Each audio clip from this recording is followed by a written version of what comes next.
Today I'm going to show you how to upgrade and customize a vase using the swap and sell system.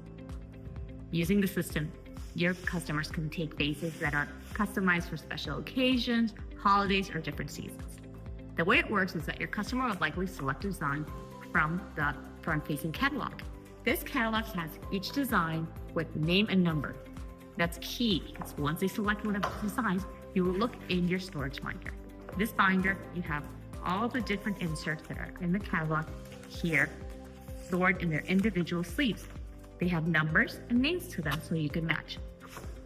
Let's try one. So, your customer selected a design, and let's test this one, which is a happy birthday design. You will select that insert from the binder, pull it out very easily, and put your binder on the side. Now you'll grab the selected vase, and you can measure the sheet or the insert to see which is the best size that it will fit. It has little lines from which you can simply pull and separate the sheets. For this one in particular, let's see if this will fit. So you measure around it, and you make sure that it's right before the curve of this vase.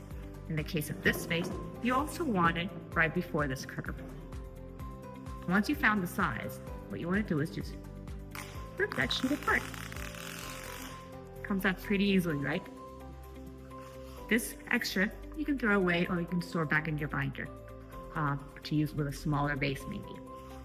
You want to roll this design insert, and slide it in there. After that, you add your water to your vase.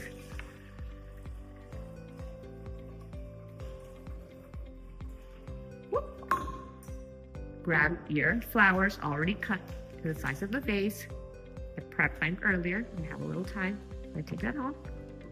Drop your flowers in, and look at that. You have a beautiful arrangement with a birthday message ready for your customer to take. It makes it really customized, it makes it personalized, makes it really special.